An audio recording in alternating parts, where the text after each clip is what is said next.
Universidad de Antioquia Televisión presenta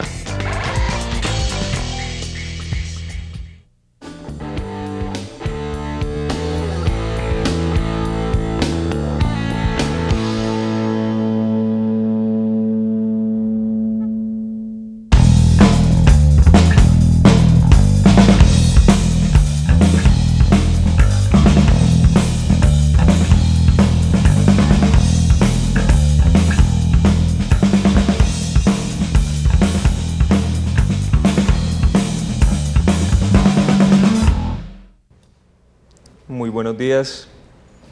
Primero hay que hacer una aclaración, y es que para poder hacer la lectura del texto en español fue necesario recortar extensos párrafos del texto, dado que la extensión no daba para ser presentado en la cátedra pública.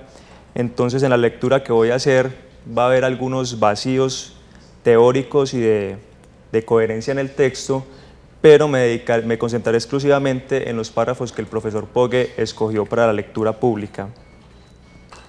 El texto, como bien había dicho Giovanni, se llama Reconocidos y violados por la ley internacional los derechos humanos de los pobres globales. Diversos derechos humanos son ampliamente reconocidos en la ley internacional consuetudinaria. Estos derechos humanos prometen a todos los seres humanos protección contra daños severos específicos que podrían ser infligidos sobre ellos domésticamente o por extranjeros. Sin embargo, la ley internacional también establece y mantiene estructuras institucionales que contribuyen en gran medida a la violación de estos derechos humanos. Componentes fundamentales de la ley internacional obstruyen sistemáticamente las aspiraciones de poblaciones pobres al autogobierno democrático, a los derechos civiles y a la suficiencia económica mínima. Y organizaciones internacionales centrales como la Organización Mundial del Comercio, el FMI y el Banco Mundial son diseñadas de tal forma que contribuyen sistemáticamente a la persistencia de la pobreza severa. El argumento del profesor Pogue en una parte central del texto, un texto que está disponible recientemente con la publicación de un libro llamado Justicia Global, Derechos Humanos y Responsabilidad, libro que presentamos ayer en el contexto del seminario que venimos adelantando esta semana con el profesor Pogue. Muchos de los argumentos acá planteados y en otros textos del profesor Pogue tienen que ver con una digresión moral sobre cómo los derechos humanos tienen implicaciones con deberes correlativos, en una primera distinción con deberes correlativos positivos y negativos, y por otro lado con deberes correlativos en el orden nacional y en el orden internacional. Me saltaré entonces esta parte para proceder al argumento que escoge el profesor Pogue para presentar hoy. El punto moral del argumento fue afirmado hace concisamente 57 años. Todos los seres humanos están intitulados a un orden social e internacional en el que todos los derechos y libertades que se presentan en esta declaración puedan ser realizados completamente. Se refiere a la Declaración Universal de los Derechos Humanos de 1948. Leo este artículo a la luz de 4 conjeturas interpretativas directas. La primera, diseños alternativos institucionales que no satisfacen el requisito del artículo 28 pueden ser clasificados por cuán cerca ellos logran posibilitar la realización completa de los derechos humanos. Cualquier sistema social ha de ser estructurado de tal forma que los derechos humanos puedan ser realizados en él tan completamente como sea razonablemente posible. Segundo, cuán completamente los derechos humanos se pueden realizar bajo algún diseño institucional se mide por cuán completos estos derechos humanos se realizan en él generalmente, o en el caso de un diseño hipotético, se realizarían. Un diseño institucional lleva a cabo un derecho humano en tanto y completamente si y solo si este derecho humano es satisfecho para las personas sobre las cuales este orden se impone. Cuarto, un derecho humano es satisfecho para alguien si y solo si esta persona disfruta de un acceso seguro al objeto de este derecho humano. Tomando juntas estas cuatro conjeturas, el artículo 28 debería leerse enfatizando que la cualidad moral o justicia de cualquier orden institucional depende primariamente del grado hasta el cual le ofrece a todos sus participantes un acceso seguro a los objetos de sus derechos humanos. Cualquier orden institucional ha de ser evaluado y reformado principalmente con referencia a su impacto relativo en la realización de los derechos de aquellos sobre los cuales se impone. Un orden institucional y su imposición están violando derechos humanos si y en tanto este orden previsiblemente da nacimiento a un déficit de derechos humanos evitable y sustancial. ¿Cómo características del orden global presente causan pobreza severa masiva? Cada día, alrededor de 50.000 seres humanos, en su mayoría niños, en su mayoría niñas y en su mayoría gente de color, mueren de hambre, diarrea, neumonía, malaria, sarampión, por condiciones perinatales y otras causas relacionadas con la pobreza. Este número de víctimas global y continuo, que iguala al de los pocos días del tsunami de diciembre de 2004, e iguala cada 3 años el número de víctimas de la Segunda Guerra Mundial en su totalidad, incluyendo campos de concentración y gulags. Creo que la mayoría de este número de víctimas anual y gran parte del problema más amplio de la pobreza que este ejemplifica son evitables por medio de modificaciones menores en el orden global que implicarían como máximo una reducción ligera de los ingresos de los afluentes. Tales reformas han sido bloqueadas por los gobiernos de los países afluentes, los cuales están desarrollando cruelmente y sin piedad sus propios intereses y aquellos de sus corporaciones y ciudadanos, diseñando e imponiendo un orden institucional global que continua y previsiblemente produce un exceso vasto de pobreza severa y muertes prematuras por pobreza. Existen 3 estrategias para negar esta acusación. Se puede negar que las variaciones en el diseño del orden global tengan un impacto importante en la evolución de la pobreza severa a nivel mundial. Si esto falla, se puede pretender que el orden global actual es óptimo y cercano a óptimo en términos de la prevención de la pobreza. Y si esta estrategia fallase también, se puede todavía arguir que el orden global actual es en tanto es un subóptimo en términos de la prevención de la pobreza, no está causando la pobreza severa, sino simplemente fallando en aliviarla, causada por otros factores, tanto como podría. El profesor Pogge discute estas 3 estrategias en una larga secuencia argumentativa, secuencia que también nos deberemos saltar por cuestiones de tiempo. Discute pues ampliamente estas 3 estrategias que son básicamente las defensas que las instituciones económicas globales esgrimen para decir que no tienen responsabilidad en la pobreza global y para decir que incluso el orden institucional global actual es mejor de lo que podría parecer. ¿Cuáles serían los planteamientos del profesor Pogge para responder a estos cuestionamientos, a estas mismas defensas que hacen las instituciones globales? La pregunta aparentemente empírica de si la globalización es dañina o beneficiosa para los pobres globales juega un papel importante en los debates públicos acerca del orden global actual y más específicamente acerca de los tratados de TLC, los papeles del Fondo Monetario Internacional, el Banco Mundial, el G7 y G8 y la OCDE. Daño y beneficio son nociones comparativas que implican la idea de que cierta gente está mejor o peor.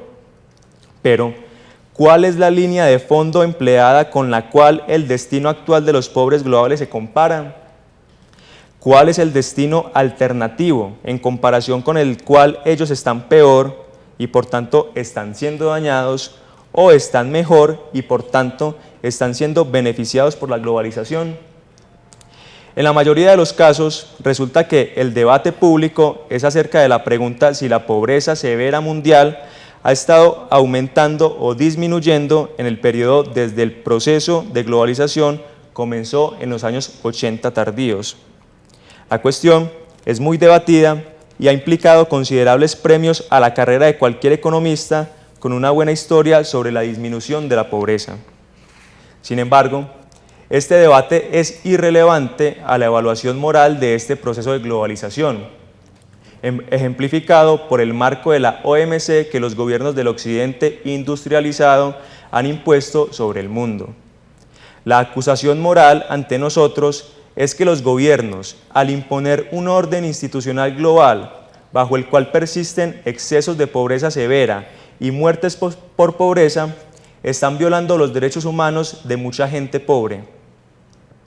La plausibilidad de esta acusación no se ve afectada por si la pobreza severa está aumentando o disminuyendo. Para ver esto, considérese las acusaciones análogas de que las sociedades esclavistas dañaron y violaron los derechos humanos de aquellos que esclavizaron o de que los nazis violaron los derechos humanos de aquellos que confinaron y mataron en sus campos de concentración. Ciertamente, estas acusaciones no pueden ser rechazadas mostrando que la tasa de victimización declinó, con menos gente siendo esclavizada o asesinada cada año que en el año anterior. Por supuesto, las palabras daño y beneficio son algunas veces usadas apropiadamente con referencia implícita a un estado anterior del asunto. Pero en este caso, tal línea de fondo histórica es irrelevante. Pues incluso si fuese cierto que no hay tanta pobreza severa en el mundo hoy como había hace 15 años, de allí no podríamos inferir que el orden global actual está, en un sentido significativo moralmente, beneficiando a los pobres del mundo. Haciendo esta inferencia, estaríamos haciendo una petición de principio, porque asumiríamos simplemente la incidencia de pobreza severa hace 15 años como la línea de fondo apropiada de no daño. De la misma forma que la acusación de que los nazis violaron los derechos humanos de aquellos que mataron no puede ser refutada mostrando que el número de tales asesinatos estaba en declive, así la pretensión de que la imposición del orden global actual viola los derechos humanos de aquellos que viven en pobreza severa y que con mucha frecuencia mueren de ella no puede ser refutada mostrando que sus números se están reduciendo. No menos inconcluyente que tales comparaciones diacrónicas son las comparaciones subjuntivas con una línea de fondo histórica. Incluso si es verdad que no existe tanta pobreza severa bajo el régimen actual de la OMC, como habría si el régimen actual de los GATT hubiese continuado, no podemos inferir de ello que el orden institucional global esté beneficiando, en un sentido moralmente significante, a los pobres del mundo. Haciendo esta inferencia, estaríamos otra vez haciendo una petición de principio, asumiendo simplemente la incidencia de pobreza severa como habría evolucionado bajo la continuación de las reglas GATT como la línea de fondo de no daño apropiada. Por el mismo razonamiento, podría decirse que la junta militar bajo el general Tuan Sue estaría beneficiando al pueblo de Burma, probando solo que están mejor de lo que estarían ahora si la junta predecesora bajo el general Ne Win estuviese todavía en el poder. Y bajo el mismo razonamiento, podríamos arguir que las leyes del régimen de Jim Crow no dañó a los afroamericanos en el sur de Estados Unidos porque ellos estaban mejor de lo que hubiesen estado si la esclavitud hubiese continuado. Algunas veces las comparaciones subjuntivas se presentan con una línea de fondo histórica que se define por referencia a un tiempo mucho más anterior. Así, se dice que los africanos hoy no están peor de lo que estarían ahora si nunca hubiese habido contactos significativos con gente de fuera del África. En respuesta, por supuesto, tendríamos que cuestionar hasta qué punto existen hechos cognoscibles acerca de una historia alternativa tan remota. Tendríamos que cuestionar otra vez la relevancia moral de esa hipótesis que implica un aislamiento mutuo continuo. Si la historia mundial hubiese sucedido sin colonización y sin esclavitud, entonces habría, tal vez, ahora gente rica en Europa y gente muy pobre en África. pero estas serían personas y poblaciones enteramente distintas de aquellas existentes ahora allí, quienes de hecho están profundamente formadas y marcadas por el encuentro involuntario de su continente con los invasores europeos. De este modo, no podemos decirle a los africanos famélicos que ellos habrían estado famélicos y que nosotros seríamos afluentes, incluso si los crímenes del colonialismo no hubiesen ocurrido nunca. Sin estos crímenes no existiría la desigualdad radical existente en la actualidad, que consiste en que estas personas son afluentes y aquellas son extremadamente pobres. Consideraciones similares también refutan la relevancia moral de la comparación subjuntiva con una línea de fondo hipotética, la pretensión, por ejemplo, de que incluso más gente podría vivir y morir incluso más miserablemente en algún estado de naturaleza ficticio que en este mundo que hemos hecho.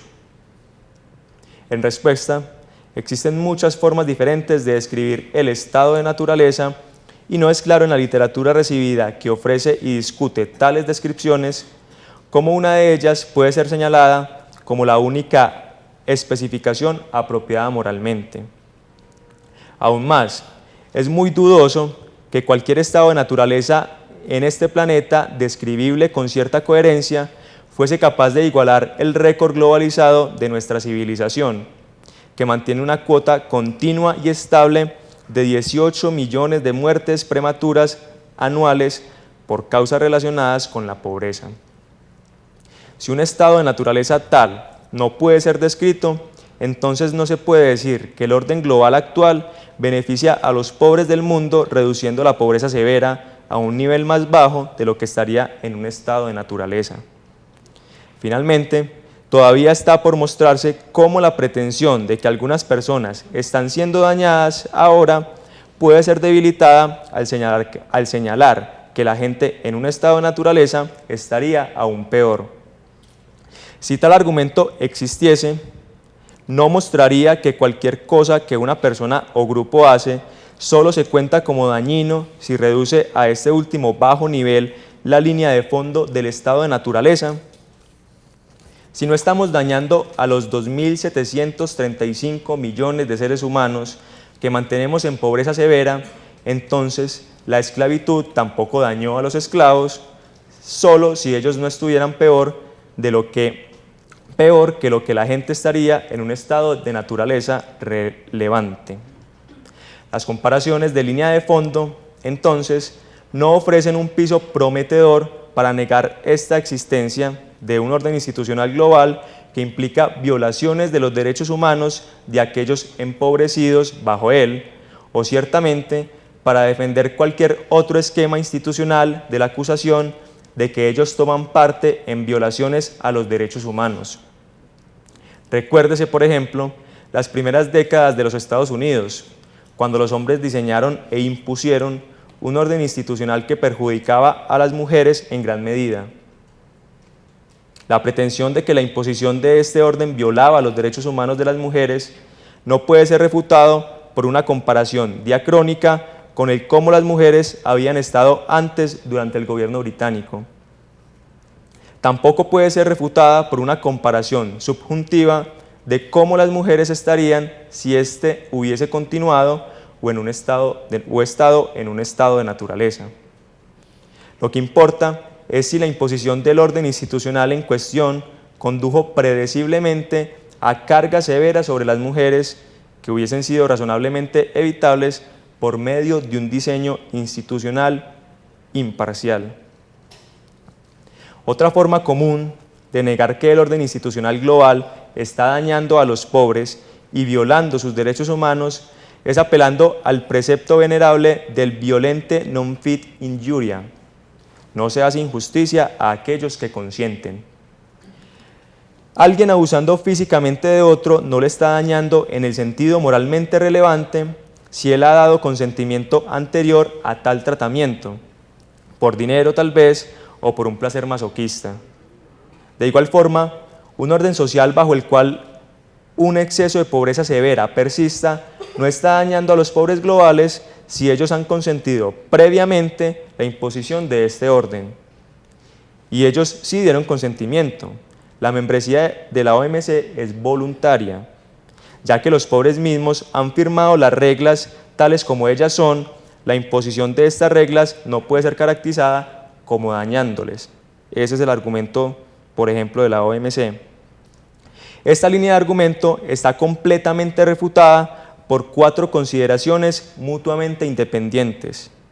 En primer lugar, apelar al consentimiento puede derrotar la acusación de violación de derechos humanos solo si los derechos humanos en cuestión son alienables y más específicamente renunciables por consentimiento.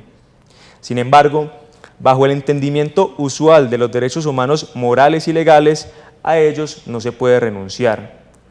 Las personas no pueden renunciar a sus derechos humanos de libertad personal, participación política, libertad de expresión o libertad de la tortura. Las personas pueden prometer, por un voto religioso tal vez, servir a otro, refrenarse de votar o permanecer silenciosos. Pero donde quiera que los derechos humanos se respeten, tales promesas no se pueden hacer cumplir legalmente y por tanto no logran renunciar al derecho en cuestión. Hay muchas razones para concebir los derechos humanos de esta forma. Una persona cambia en el tiempo y su identidad madura tiene un interés vital en ser capaz de evadir cargas verdaderamente horribles que su identidad más joven habría arriesgado o incurrido.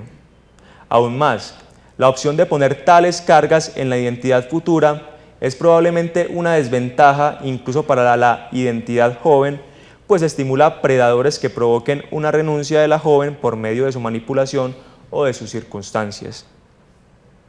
En segundo lugar, incluso asumiendo que los derechos humanos a las necesidades básicas sean renunciables, una apelación al consenso no puede justificar el empobrecimiento severo de niños, quienes están en gran medida sobrerepresentados entre aquellos que sufren pobreza severa y sus efectos. En tercer lugar, la mayoría de los países que tienen gente severamente empobrecida ni fueron ni son significativamente democráticos. Por ejemplo, el acceso de Nigeria a la OMC en 1995 fue realizada por su despiadado dictador militar Sani Abacha.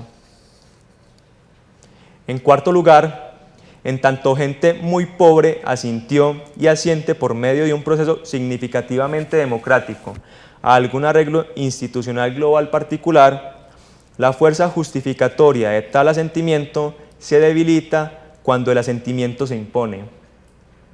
Así es dudoso que el tomar todas sus posesiones pueda ser justificado si su asentimiento fue dado cuando el darlo era el único escape de ahogarse después de un accidente en un bote.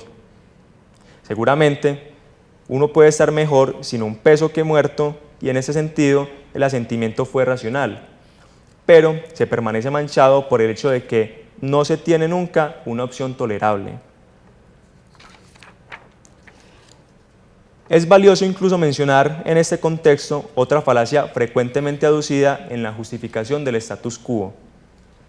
Como investigaciones empíricas elaboradas muestran, los países pobres que acogen las nuevas reglas globales marchan mejor económicamente que los países que no lo hacen. Esto se toma para probar que las nuevas reglas globales benefician a los países pobres. Para ver la falacia, considérese el siguiente razonamiento paralelo. Supóngase que una investigación empírica había mostrado que alrededor de 1940 los países pequeños europeos, colaborando con la alianza fascista, se desempeñaron mejor que el resto. ¿Esto habría probado acaso que el nuevo dominio de esta alianza fascista era buena para los pequeños países europeos? Por supuesto que no.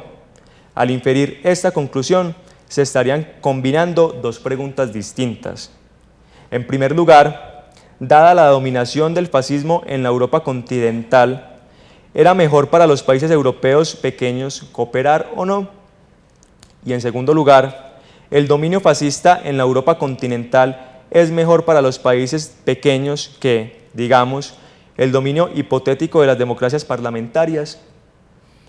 Aunque la falacia sea obvia en este caso, Su análoga, la falacia de la OMC, es aducida infinitamente en los debates contemporáneos sobre globalización, donde muchos fracasan en distinguir las dos preguntas análogas. Primero, dado el dominio de los países ricos y de sus reglas y organizaciones, la OMC, el Banco Mundial, el Fondo Monetario, el G7, ¿es mejor para un país pobre el cooperar o no? Segundo, ¿es el dominio de estas reglas y organizaciones de los países ricos en sí mejor para los países pobres que, digamos, la abolición total de las constricciones proteccionistas?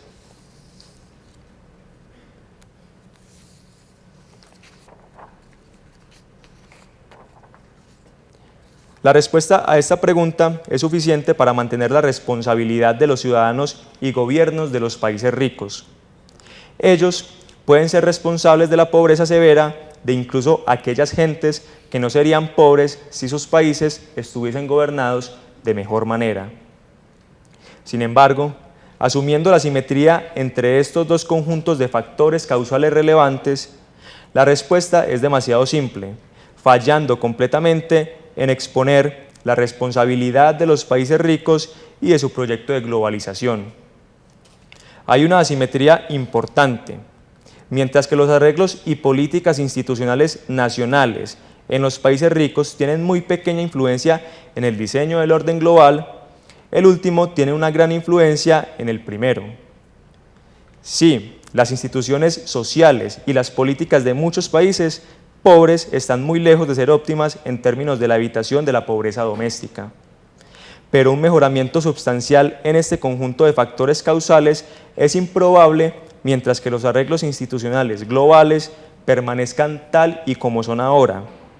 El orden global institucional ejercita su influencia perniciosa en la evolución de la pobreza mundial, no solo directamente, en formas ya discutidas, sino también indirectamente, a través de su influencia en las instituciones y políticas nacionales de los países en vías de desarrollo. La opresión y la corrupción, tan prevalentes en muchos países pobres actualmente, son ellas mismas producidas muy sustancialmente y sostenidas por características centrales del orden global actual. Solo fue en 1999, por ejemplo, que los países desarrollados finalmente acordaron en refrenar las extorsiones de sus firmas de oficiales extranjeros, adoptando el Pacto de la OCDE para combatir el soborno de oficiales públicos extranjeros en transacciones de negocios internacionales. Hasta entonces, los estados más desarrollados no simplemente autorizaban legalmente a sus compañías para sobornar a los oficiales extranjeros, sino que incluso permitían deducir tales sobornos de sus ganancias por impuestos y por tanto proveían incentivos financieros y soporte moral a la práctica de sobornar políticos y oficiales en los países pobres. El asunto del soborno es parte de un problema más amplio. Las élites políticas y económicas de los países pobres interactúan con sus inferiores domésticos de un lado y con otros gobiernos y corporaciones extranjeros del otro. Estos dos electores potenciales difieren enormemente en riqueza y en poder. Los primeros son en gran medida pobremente educados y excesivamente preocupados con la diaria lucha por sobrevivir. Los últimos, en contraste, tienen a su disposición infinitos premios y castigos a su disposición. De los políticos con un interés normal en su propio éxito político y económico, puede esperarse entonces que satisfagan los intereses de los gobiernos y corporaciones extranjeros mejor que los intereses que en cada caso compiten de sus compatriotas muchísimo más pobres. Y esto, por supuesto, es lo que encontramos, que hay muchos gobiernos de países pobres que llegan al poder o permanecen en el poder solo gracias al apoyo extranjero. Y existen muchos políticos y burócratas de los países pobres que, inducidos o sobornados por los extranjeros, trabajan contra los intereses de su gente, por el desarrollo de una industria sexual amigable de los turistas, por la importación de productos no necesitados, obsoletos o demasiados caros a expensas del público, o por el permiso de importar productos peligrosos, residuos o fábricas contra las leyes que protegen empleados o que protegen el ambiente. Cualquier grupo que controle una preponderancia de los medios de coerción dentro de un país está internacionalmente reconocido como el gobierno legítimo del territorio y la gente de ese país, sin importar cómo ese grupo llegó al poder, de cómo ejercita el poder y hasta qué punto es apoyado o contrapuesto por la población que gobierna. Que tal grupo que tal grupo que ejercita poder efectivo reciba reconocimiento internacional significa no meramente que nosotros entramos en negociaciones, significa también que aceptamos el derecho de este grupo a actuar por la gente que gobierna, que nosotros significativamente conferimos sobre él privilegios de disponer libremente de los recursos naturales de ese país y que prestamos libremente en nombre del mismo país, lo que Pogge denomina privilegio del préstamo internacional. El privilegio del recurso, que era el primero de estos, de los recursos naturales del país, que conferimos sobre un grupo en el poder, es mucho más que mero asentimiento a su control efectivo sobre los recursos naturales del país en cuestión. Este privilegio incluye el poder de efectuar legalmente transferencias válidas de derechos de propiedad de tales recursos. Por tanto, una corporación que ha comprado recursos a los Saudíes o a los Suharto, o una corporación que ha comprado recursos a Abacha, se ha intitulado a ser reconocido, y en realidad lo es, en todas partes del mundo como el propietario legítimo de estos recursos. Esta es una característica remarcable de nuestro orden global. Un grupo que domina los guardias y toma control de un almacén puede estar en capacidad de dar alguna de esta mercancía a otros aceptando dinero en intercambio. Pero el reducidor que les paga se convierte simplemente en el posesor y no en el propietario del botín. Contrástese este ejemplo con un grupo que domina un gobierno elegido y toma el control del país. Tal grupo también puede dar parte de los recursos naturales del país aceptando dinero en intercambio. En este caso, sin embargo, el comprador adquiere no solamente posesión, sino todos los derechos y libertades de propiedad, las cuales están supuestas a ser, y en realidad lo son, protegidas e impuestas por todas las cortes y las fuerzas de policías de todos los otros estados.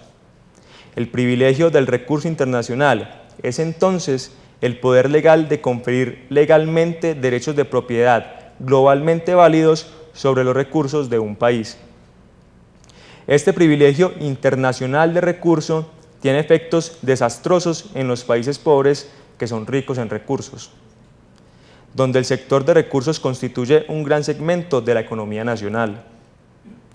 Quien pueda tomar poder en un país de este tipo puede mantener su gobierno por cualquier medio, incluso contra la oposición popular extensiva, por medio de la compra de armas y soldados que necesite, o con las ganancias de la exportación de los recursos naturales y con fondos prestados contra las ventas de recursos futuros. El privilegio de recursos, entonces, da a los participantes incentivos fuertes para la adquisición violenta y el ejercicio del poder político, causando con ello intentos de golpe de Estado y guerras civiles. Aún más, le da a los extranjeros incentivos fuertes para corromper a los oficiales de tales países, quienes, no importando cuán mal ellos gobiernen, continúan teniendo recursos para vender y dinero para gastar. El profesor Pogge esgrime ahí varios argumentos, varios ejemplos que me voy a saltar, especialmente el caso de Nigeria y de otros países africanos, tanto en los recursos petroleros como de los diamantes. Los incentivos que surgen del privilegio del recurso internacional ayudan a explicar lo que los economistas han observado por largo tiempo y encuentran enigmático: la correlación negativa, significativa, entre la riqueza de recursos y el rendimiento económico. Dos economistas de Yale confirman esta explicación por medio de un análisis regresivo, el cual muestra que el vínculo causal desde la riqueza de recursos al rendimiento económico pobre está mediada por oportunidades reducidas para la democracia. porque sostienen el orden global fijo como un trasfondo dado, los autores no consideran cómo el vínculo causal que ellos analizan depende en sí de las reglas globales que garantizan el privilegio de recursos a cualquier grupo en el poder, independientemente de su ilegitimidad doméstica. El privilegio del préstamo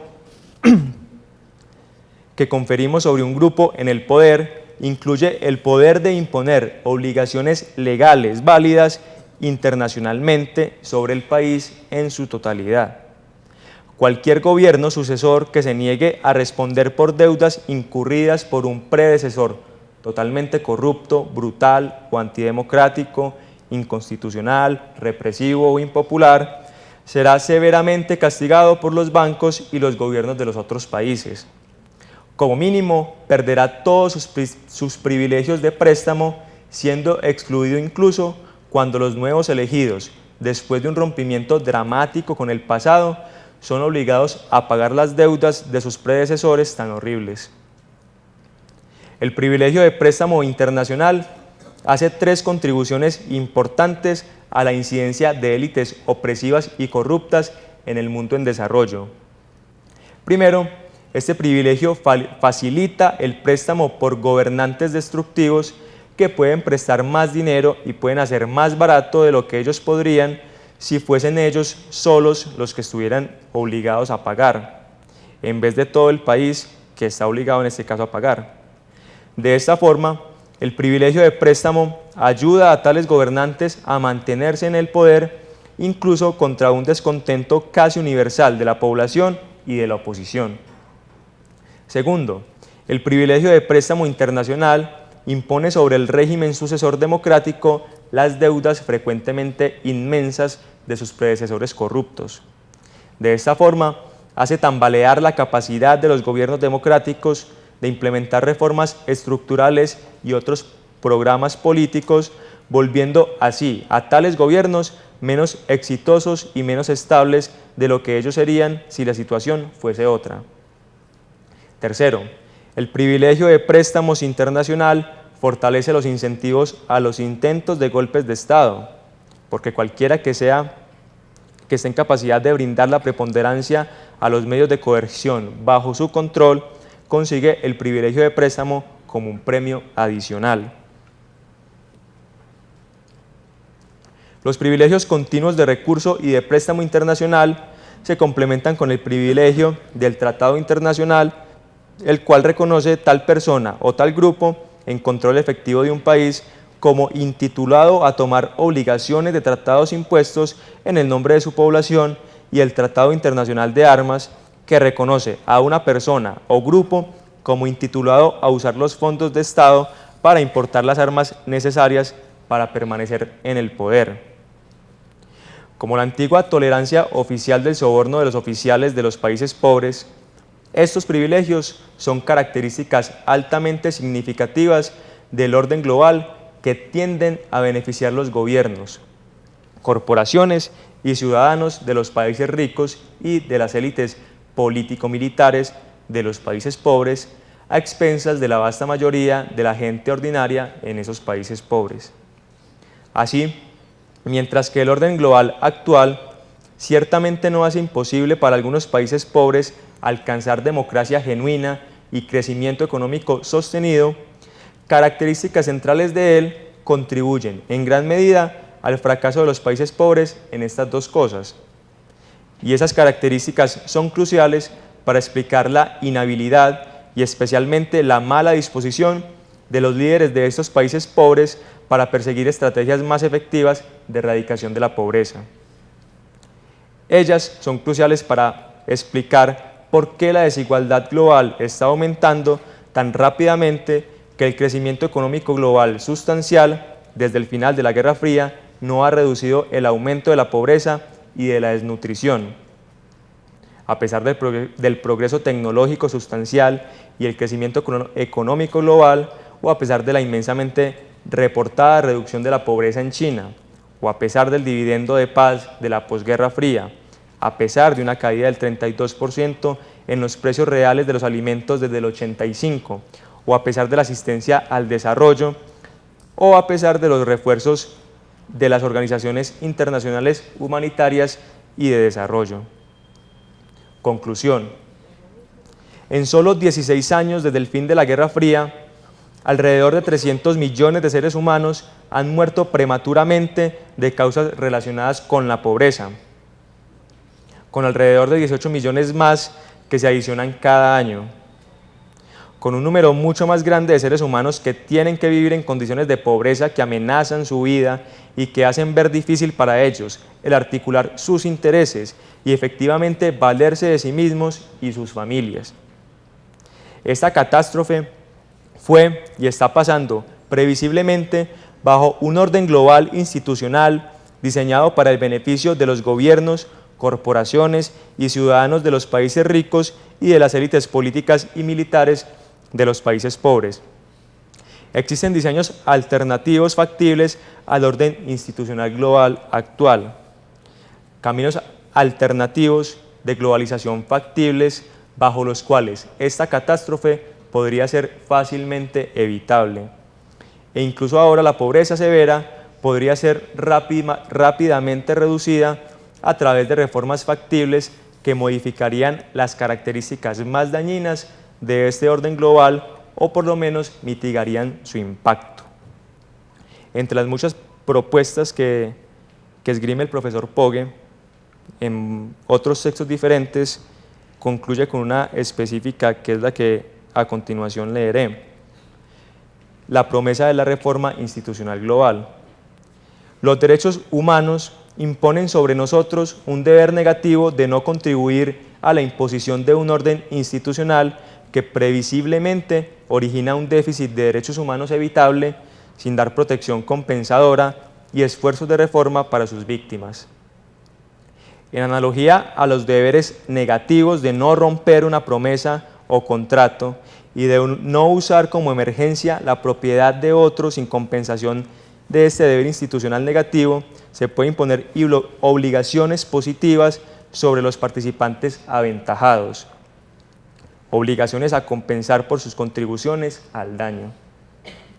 Tal compensación puede tomar la forma de esfuerzos de protección, tal vez por medio de donaciones a ONGs internacionales, tales como Oxfam, o también puede concentrarse en la reforma institucional.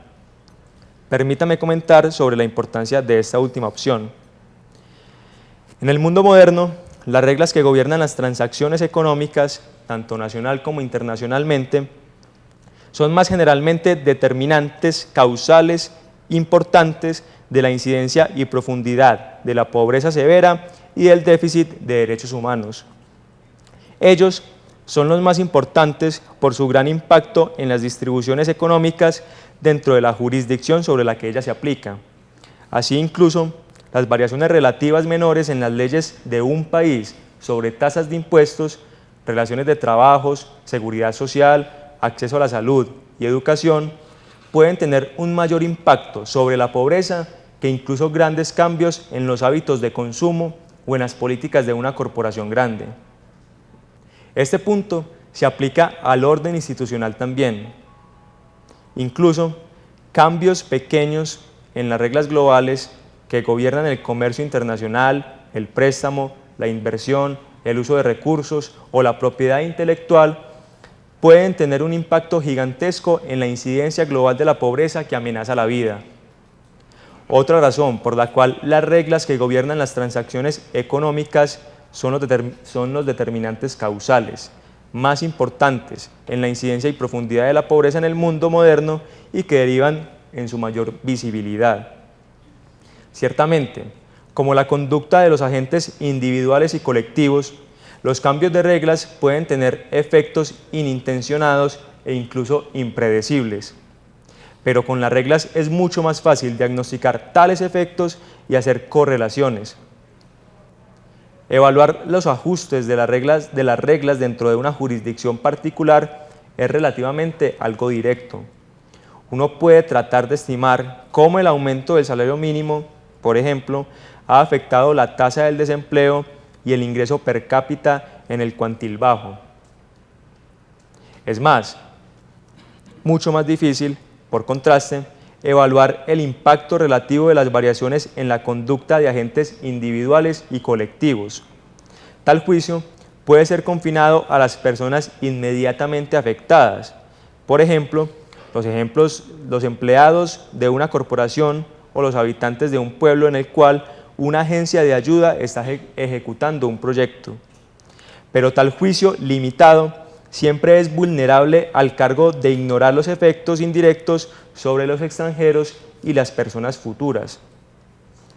Otra razón de por qué las reglas que gobiernan las transacciones económicas son determinantes causales más importantes de la incidencia y profundidad de la pobreza en el mundo es porque las reglas moralmente exitosas son mucho más fáciles de mantener que la conducta moralmente exitosa.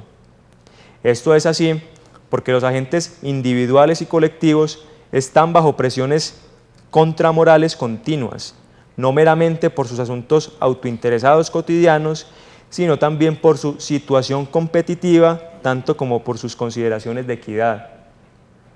Estos fenómenos se ilustran en el caso de corporaciones competidoras, cada una de las cuales puede juzgar que no puede costearse dejar pasar oportunidades inmorales para tomar ventaja de sus empleados.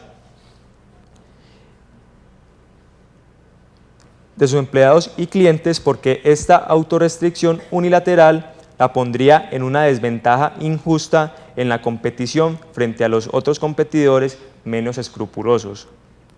Domésticamente, este tipo de problema puede ser solucionado a través de cambios en las reglas legales que requieren todas las corporaciones bajo pena de castigos sustanciales y de observar estándares comunes en su tratamiento de clientes y empleados. Las corporaciones tienen con mayor frecuencia voluntad de apoyar tal legislación para mejorar la imagen de su industria tal vez, e incluso cuando no tienen voluntad de arriesgar su posición competitiva por una buena conducta unilateral.